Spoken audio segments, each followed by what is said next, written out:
Hey everyone. सो अभी recently एक बहुत बड़ा स्टेप हुआ है जो वर्सेस वार्डन केस में 1973 का यूएसए केस है। उसको Dobbs versus Jackson women's health organization में अमेरिका के सुप्रीम कोर्ट ने उस केस को ओवरटर्न कर दिया है और एबॉर्शन को बैन कर दिया है। एक्सेप्शन केवल ये है कि जब तक मदर्स के लाइफ को कोई डेंजर ना हो। वो तो पहले भी था, जैसे टेक्सास जैसे कंजर्वेटिव स्टेट में। तो ये एक आर्टिकल लिखा है हमारे स्मृति ईरानी जी ने, तो इसको उन्होंने कंपेयर किया है कि कैसे वेस्ट में जो अभी डेवलपमेंट हुआ प्रेगनेंसी राइट्स को लेकर, और इंडिया में क्या उसके भी नियम्स हैं। Medical termination of pregnancy amendment जो हुआ, फिर सरोगेसी रेगुलेशन एक्ट है जो आप स्क्रीन पर देख रहे होंगे, फिर prohibition of child marriage act जिस पे इतना सारा आपको आर्टिकल्स वगैरह आया होगा, prohibition of child marriage act. तो उसको लेकर हम उसको देखेंगे कि, और साथ ही में इन्होंने अंत में बहुत सारे एनएफएसएसएस का डाटा, जैसे नेशनल फैमिली हेल्थ सर्वे का जो डाटा है जिसमें मैटरनल मोर्टेलिटी रेट इंडिया में अभी 2011-12 में क्या था और अभी क्या है, उसको भी उन्होंने लिखा है, जिसको हम लोग लिख सकते हैं बाद के एग्जाम्स वगैरह में। फिर पीएम मातृत्व वंदना योजना, पीएम सुरक्षित मातृत्व, ये वाला भी जो योजना था, फिर जननी सुरक्षा योजना और बेटी बचाओ बेटी पढ़ाओ वाला जो योजना था, वो फिर से रिविजन भी हो जाएगा। तो उसको उन्होंने काफ़ी अच्छे से, तो स्टार्ट करते हैं। तो जो जॉब वर्सेस वार्डन केस था, इसको थोड़ा सा समराइज करें। जॉब वर्सेस जो वार्डन केस था, वार्डन इसको पढ़ते हैं 1973 में अमेरिका में। तो ये जॉय एक मदर थी, उनका तीसरा प्रेगनेंसी था और वो चाहती थी कि वो उसे अबॉर्शन कराए। ये टेक्सास में रहती थी, लेकिन प्रॉब्लम था कि जो टेक्सास एक स्टेट है अमेरिका में, वहाँ अबॉर्शन राइट्स जो थे वो बहुत ही स्ट्रिंजेंट थे, यानी कि जब तक मदर के लाइफ को कोई डेंजर ना हो तब तक अबॉर्शन नहीं हो सकता था। तो इसको लेकर वे लोकल जो अटॉर्नी जनरल थे वहाँ के, जिनका नाम हेनरी वार्डे था, ठीक है, इनका पूरा नाम हेनरी वार्डे था, ठीक है, हेनरी वार्डे, इसके खिलाफ वो गई और वहाँ के लोकल कोर्ट ने कहा कि हाँ बिल्कुल ये अनकॉन्स्टिट्यूशनल है। तो फिर से ये जो वार्डे थे, ये जो प्रोसिक्यूटर थे, ये गए सुप्रीम कोर्ट में, जो पार्टी थी, और वहीं पर सुप्रीम कोर्ट ने भी कहा कि हाँ बिल्कुल ड्यू प्रोसेस क्लॉज ऑफ 1848 के तहत, और 1848 का तहत जो 14th अमेंडमेंट एक्ट है अमेरिकन कॉन्स्टिट्यूशन का, उसमें राइट टू प्राइवेसी है, और राइट टू प्राइवेसी में वुमेन्स के पास अपना चॉइस भी है कि वो बॉडी को लेकर क्या कर सकती हैं, ठीक है, अपने बॉडी के ऊपर उनका ऑटोनॉमी है अपने बॉडी पर। तो ये चीज़ था ये पूरा केस, लेकिन हाल ही में उसको ओवरटर्न करके कहा गया कि नहीं, ड्यू प्रोसेस क्लॉज 1848 में और हमारे नेशनल हिस्ट्री ट्रेडिशन में जो अमेरिका का था, उसमें ये कहीं भी ऐसा कोई नहीं है, ये जो हम बात कर रहे हैं कि अबॉर्शन राइट्स को, ऐसा कुछ कहीं नहीं है। तो काफ़ी लोगों ने विरोध भी किया कि उस समय तो इंटररेशियल मैरिज भी तो नहीं होता था, फिर कंट्रासेप्शन भी तो नहीं था, और सेम सेक्स मैरिज भी तो नहीं होता था, तो क्या उसको भी हटा देंगे? तो ये सब काफ़ी अभी बवाल चल रहा है वहाँ। खैर हम लोग अभी अपने यहाँ पर फोकस करेंगे। तो मेडिकल टर्मिनेशन ऑफ प्रेगनेंसी जो एक्ट है इंडिया का, उसमें क्या है, तो मेन यही है कि 24 जेस्टेशनल वीक होगा, यानी कि प्रेगनेंसी के 24 वीक्स बाद तक भी उसका अबॉर्शन कर सकते हैं, अगर मदर्स के लाइफ को रिस्क हो, प्लस में मेंटल एंग्यूश हो, या रेप, इंसेस्ट, कंट्रासेप्शन फेलियर, या डायग्नोसिस ऑफ फेटल एब्नॉर्मेलिटीज हो। पहले ये जब 1971 में जब ये कानून बना था, तो उस समय केवल 20 वीक्स तक ही था, ये चीज़ है। तो 4 वीक्स को और बढ़ाया गया है। और क्योंकि बहुत पहले क्या होता था ना कि जब ये अमेंडमेंट नहीं आया था तो बार-बार सुप्रीम कोर्ट जाना और वहाँ से ऑर्डर लेके, आप बहुत सारा ऐसा केस आया है। तब जब 20 वीक से ज़्यादा का फोर्टिस हो जाता था और उसका अबॉर्शन कराना होता था, जैसे किसी रेप सर्वाइवर का था ऐसा, तो सुप्रीम कोर्ट जाके उससे ऑर्डर लेना पड़ता है कि हाँ कराना है। तो लेकिन अब इस बिल के आने के बाद तो ये मेन हो जाएगा आपको जानना कि इसके अंदर क्या था। जैसे अभी हाल ही में गवर्नमेंट ने जो 21 ईयर्स ऑफ मैरिज कर दिया है, provision of child marriage amendment bill 2021, तो इसमें 18 से 21 बढ़ा दिया है एज किनका, गर्ल्स का, कि बॉयज़ के अनुसार ही उनको भी 21 ईयर्स, जिस तरह बॉय का एज है मैरिज के लिए, उसी तरह गर्ल्स का भी कर दें, तो इससे काफ़ी बेनिफिट होगा, प्लस में गर्ल्स के कैरियर के लिए और भी कई सारे बेनिफिट्स हैं जो बहुत डिटेल्स में डिस्कस किए गए हैं बहुत सारे आर्टिकल्स में। ये सरोगेसी रेगुलेशन एक्ट है। तो आप इन सबको, जब भी कोई क्वेश्चन आए या फिर कहीं भी आप बातचीत भी कर रहे हो किसी से, डिबेट भी, तो इन सब चीज़ को आप करोगे तो आपका एक अच्छा इंप्रेशन बनेगा कि आपको पता है।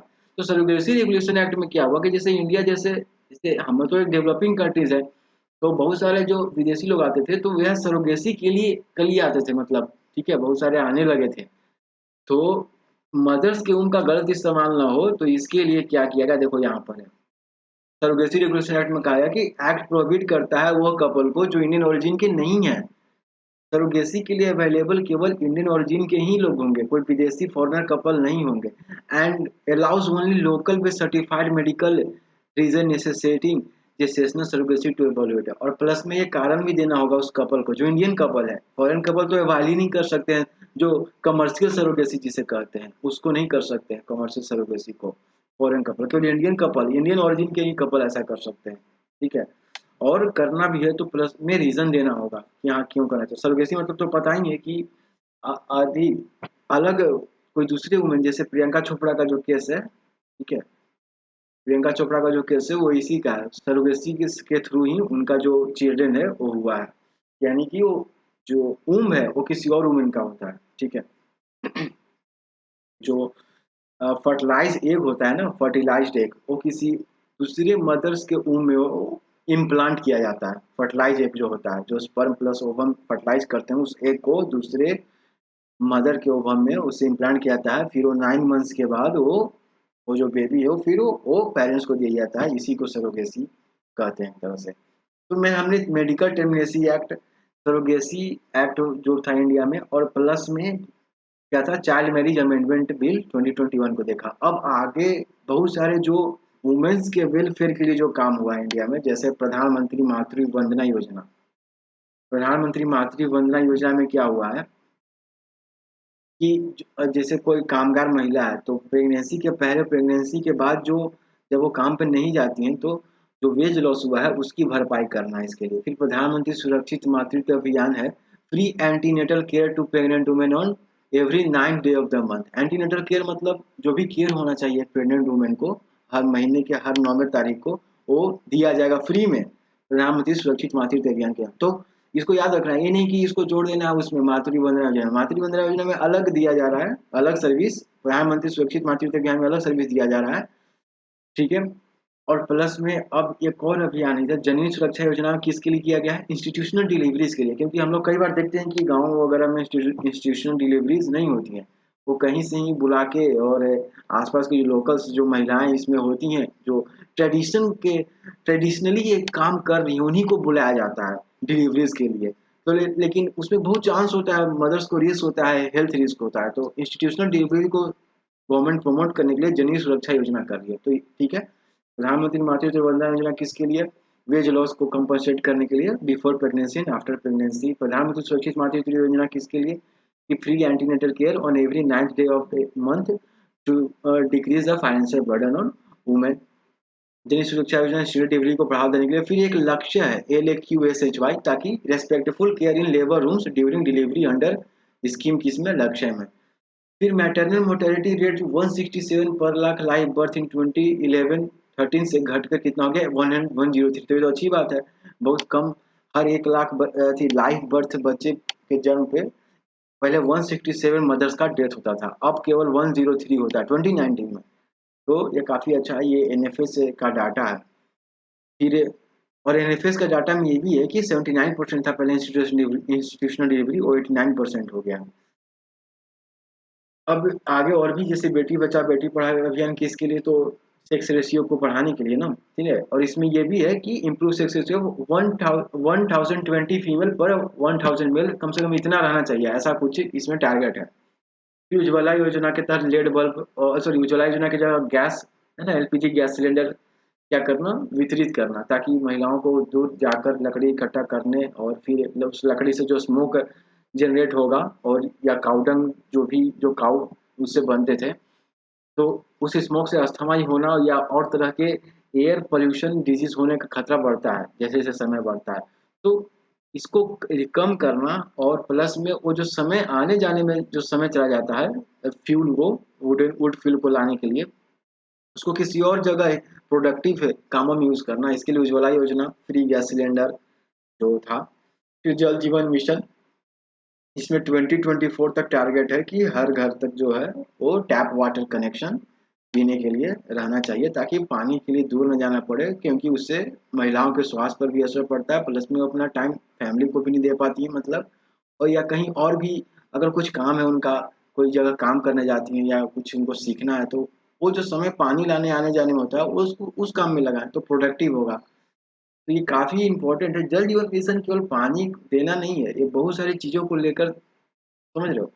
फिर आप ये भी चीज एक नोट करना, इसमें एक चीज और नोट हो सकता है कि जो एनएफएस है, जैसे नेशनल फूड सिक्योरिटी एक्ट जो था, आपको याद है ये जो 2013 में आया था, इसमें ये चीज ये था कि जो घर का जो मालिक जो हक था, ठीक है, जो मेन बनाया जाता था, अगर किसी को राशन लेना है तो उसका जो मेन वो वुमेन को रखा जाता था। ऐसे वुमेन जिनका 18 ईयर से ज्यादा एज हो, ठीक है, 18 ईयर से ज्यादा एज हो, और मतलब हेड कोई वुमेन होगी। इसमें इस एक्ट में लिखा हुआ था, ऐसा स्पेसिफिक लिखा हुआ था कि वुमेन को हेड रखा जाएगा। तो ये भी आप लिख सकते हो कि कैसे वुमेन एम्पावरमेंट और उनके लिए काम हो रहा है। तो ये इस चीज को आप देख सकते हो। फिर मेंस्ट्रुअल हेल्थ के लिए भी काफी सारे इनिशिएटिव लिए जा रहे हैं, उनका दाम कम करने, उन पर टैक्स कम करने, और ये चीज़ों जो बातें पहले नहीं हो पाती थी अब उनको सब लोग करते हैं। तो इसी बस इसको ज़्यादा याद रखना कि medical termination of pregnancy act 2021 के तहत क्या है, 24 वीक्स का जेस्टेशनल है, जेस्टेशनल वीक्स कि इतना वीक तक एबॉर्शन करा सकते हैं ऑन ग्राउंड, और किस रिस्क पे, मतलब अगर रिस्क है किसी मदर्स लाइफ को mental anguish, rape, incest, contraception failure और diagnosis of Portal abnormalities. Portal abnormalities मतलब कई बार फोर्टल में कुछ ऐसी बीमारियां होती हैं या कुछ एबनॉर्मेलिटीज होती हैं, तो उनके साथ मदर्स नहीं चाहती हैं कि बच्चा जो है बाहर आए, मतलब ठीक है, क्योंकि इससे अच्छा फिर एबॉर्शन करा ले, या फिर जो भी हो, या कोई ऐसा बीमारी जो बहुत रेयर है और बहुत वो ठीक होने वाला नहीं है, तो इसके लिए फेटल एबनॉर्मेलिटीज करते हैं, तो उसके लिए भी अबॉर्शन करा सकते हैं। तो ये चीज़ बहुत पहले से लंबित था, और आप देख रहे हो कि 1971 के बाद 2022 में इसका अमेंडमेंट आया, तो कितना 30-50 साल लगभग हो गया, लगभग 50 साल तो वहीं गया। तो ये था, तो ये आर्टिकल इस बारे में था। आप जीएस पेपर टू, नहीं जीएस पेपर, हाँ जीएस पेपर टू में भी इसलिए होते हैं, जीएस पेपर थ्री में भी काफ़ी सारे। तो आई होप कि ये सारा चीज़ हो गया होगा। तो अगला बार कुछ और इंटरेस्टिंग टॉपिक के साथ आएंगे, जिसमें मैं इनके नारायण का एक बहुत अच्छा आर्टिकल है उसको बताऊंगा। तो thank you so much for watching.